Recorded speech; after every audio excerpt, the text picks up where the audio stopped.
Hey, this is Chris at Rekkid Talk with another episode of You Buy Me Old Rekkids, or in other words, a VCLT video. And this time it was surprise VCLT.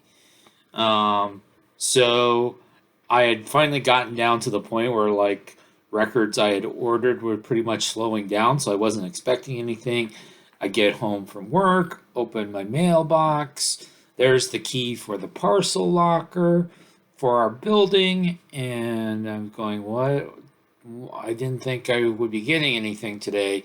And lo and behold, I got a package, a 7-inch mailer size package from Momma's Rekkids. That would be Russ. And so when I got inside, there was actually a variety of 7-inch records and CDs inside. And so kind of the theme of what he sent me was face melting world, psych music, and INDYTASTIC American music. And so I'm going to go through what he sent me. I've given everything like one listen. So I'll start with the CDs. I'll start with what ended up being my least favorite of the lot, but I'm still happy to have gotten it. Russ is such a generous guy. So this is Butter Productions. I'm pretending I'm pronouncing that correctly. The man behind the Molam sound, 1972 to 1975. So this is a compilation of Thai music, and in particular, let me thumb through my notes where I actually had this written down, what kind of music it was.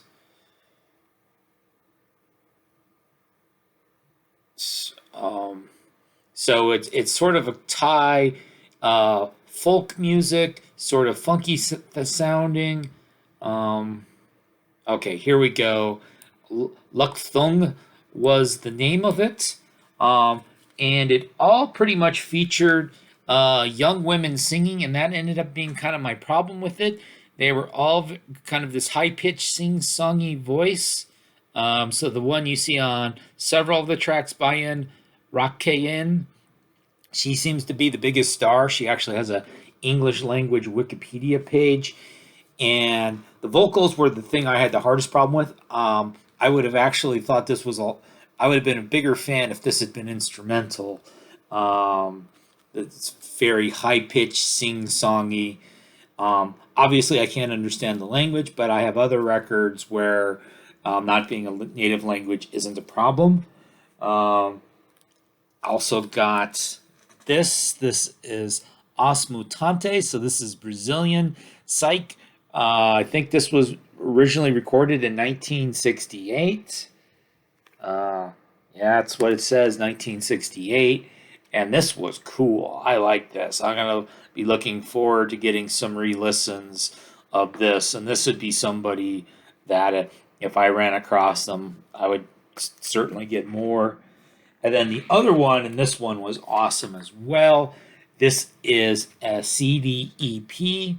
The songs are pretty long, 4 songs, but they're pretty long. This band, it's really just 2 guys called $75 Bill, and then the name of the EP is Wood Metal Plastic Pattern Rhythm Rock, which is actually a fairly apt description of the music inside. Nice fold out there. So basically, there's the 2 guys. Their names are Che Chen is the guitar player, and he seems to me to be. I think he's listened to some of that North African music because I could see some similarities with like Tenari Wen and Mdu Mokhtar a bit in the way he plays his guitar. Rick Brown is the percussionist, and the percussion is very unusual. His major instrument is actually a plywood crate that he uses, so that's going to be very raw sounding. Yeah, it's like listed: plywood crate, maracas, shakers, bells, a drum, Che Chen, 12 and 6 string electric guitars, bass and shakers, and then they have a few guests on some songs that will bring in some other instrumentation, some horns, some bass, some viola occasionally. It's instrumental. This was really, really cool. I was already thinking about, do I want to find their Bandcamp and order stuff from them? Because this is what every time happens every time I see something cool. And then we have some 7 inches. So this one is a split. So K is on one side, Ted Leo and the Pharmacists are on the other side. Let's see if I can tell you what what's the name of the record label? Tiger Style Records.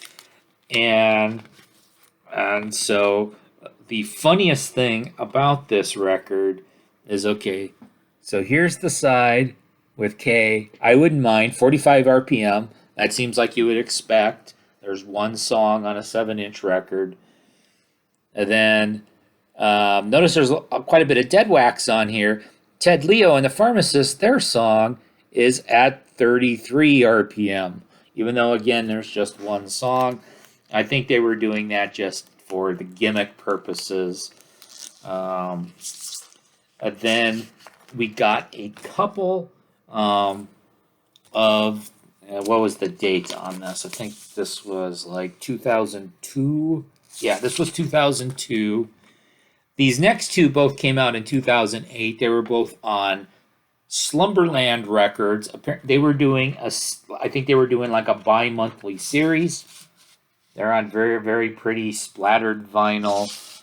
And so Searching for the Now, #1, has Roy Mahler on one side and a band called the Hermit Crabs on the other side. It's very indie sounding, so I'm sure Russ's idea was he saw me talking about like Teen Beat and K Records. It's if you like those labels, you would like this stuff.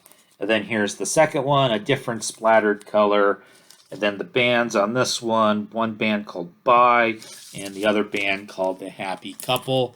I can't say I was familiar with any of them. And then finally, this is obviously somebody I am very familiar with. This is The Replacements. This is a promo copy of I Can't Hardly Wait from the Please to Meet Me single. And I actually use this for arts contest on promos, which I think will come out before this video does.